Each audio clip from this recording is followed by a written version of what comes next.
Doctor Kausar Usman साहब जो आज के प्रोग्राम के चीफ गेस्ट हैं, डॉक्टर अब्दुल अहद साहब, मिस्टर अजमत सुल्तान साहब, प्रोफेसर मुजम्मिल सिद्दीकी साहब, मिस्टर शहनशाह अंसारी साहब, मोहम्मद आरिफ साहब और दीगर मेरे गांव के बुजुर्गों, दोस्तों, साथियों, स्टूडेंट्स। तो साथियों, आज का दिन बहुत महत्वपूर्ण दिन है। आज हमारे स्टूडेंट ने इस कैंपस में 1 साल पूरा किया है और आज हम उनका एनुअल फंक्शन कर रहे हैं। एम्पावर इंडिया ट्रस्ट की जो बुनियाद पड़ी थी वो आप लोगों को पता है। हमारे चेयरमैन मोहम्मद खालिद खान साहब जो इंडियन पार्लियामेंट में ज्वाइंट सेक्रेटरी थे, उनका एक विजन है, उनका एक ख्वाब है कि हिंदुस्तान के उन तमाम इलाकों में जहां गरीबी है, दरिद्रता है, जहां स्टूडेंट को अच्छी शिक्षा नहीं मिल पा रही है, स्टूडेंट इतनी मोटी मोटी फीस देने में असक्षम महसूस करते हैं, ऐसे तमाम क्षेत्रों में उस तरह के संस्थान बनाए जाएं ताकि वहां के लोकल लोगों को इसका बहुत ज़्यादा फायदा हो।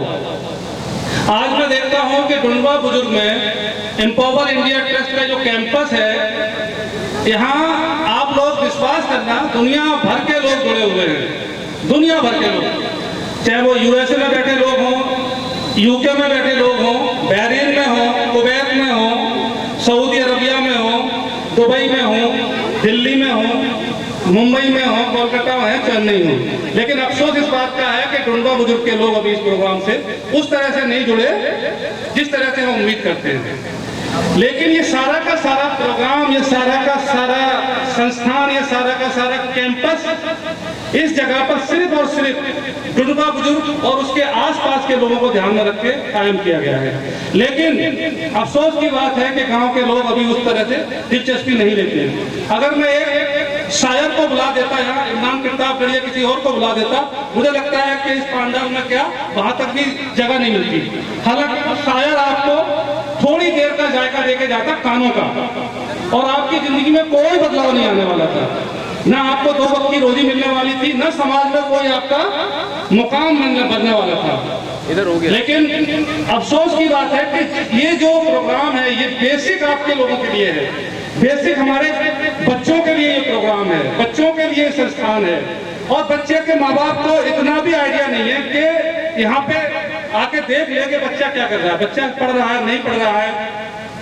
ये चीज देखने में बुरी लग सकती है कि यार हम इतनी दूर से आते हैं यहाँ पे और गांव के लोग ही इसमें पार्टिसिपेट नहीं करते हैं, तो हम लोगों के लिए एक दुखदाई हो सकता है। लेकिन इससे एक बात और साबित होती है, क्योंकि यहाँ के लोगों को शायद अभी तालीम की अहमियत का उतना पता नहीं चल पाया है, तो यहाँ पे काम करने की ज्यादा जरूरत है। तो यहाँ पे जितने भी लोग आए हैं आज, मैं उस सबका शुक्रिया अदा करता हूँ कि आपने तालीम की अहमियत को समझा। शायद इसीलिए इतनी गर्मी में आप लोग यहाँ बैठे हुए हैं। मैं आप लोगों से एक दरख्वास्त और करूंगा कि अपने गांव में लोगों को बोले कि भाई ये हमारे लिए है, हमारे बच्चों के मुस्तकबिल के लिए है। देखो इस मंच पे जितने भी लोग बैठे हैं, इनमें से किसी के बच्चे यहाँ पढ़ने नहीं आने वाले, इसमें से किसी को कोई कुछ नहीं मिलने वाला है, यहाँ कोई फायदा नहीं होने वाला। लेकिन बावजूद इसके इतनी दूर से हमारे इस कैंपस में आते हैं, हमारे इस कैंपस को ताउन करते हैं। ऐसे लोग हमें मदद करते हैं कि वो शायद कभी यहाँ पे आएंगे भी नहीं, वो प्रोग्राम में भी नहीं आएंगे, लेकिन मदद करते हैं। एक जज्बा है, क्योंकि इस देश ने हमें जो कुछ दिया है, हमें इस देश को वापस करना है।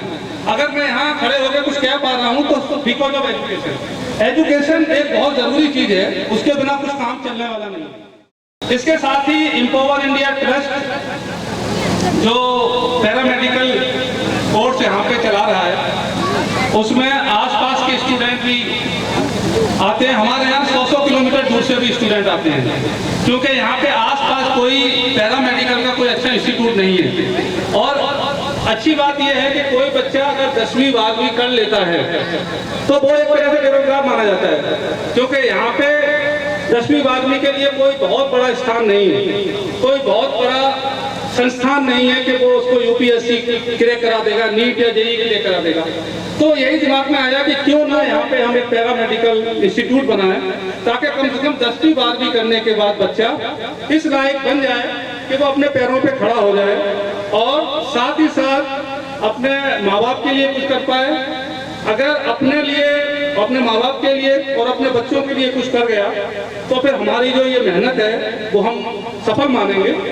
तो आप सब लोग इस कैंपस की तरफ ध्यान दें, खास तौर से डुंडा बुजुर्ग और आसपास के लोगों से मेरी दरख्वास्त है कि आप लोग तवज्जो दें। हम लोग आप लोगों से कुछ भी तवक्को नहीं करते, हम ये भी तवक्को नहीं करते कि आप चंदा यहाँ दें।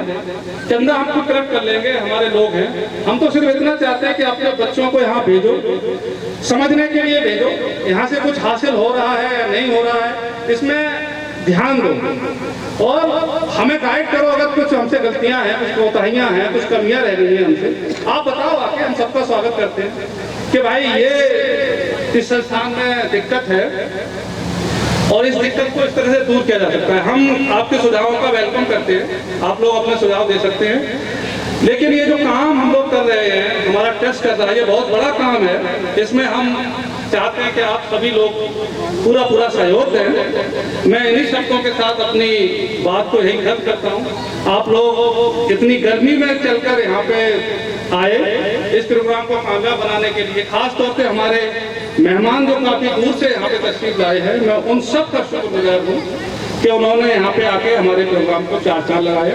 बहुत बहुत धन्यवाद, बहुत बहुत शुक्रिया।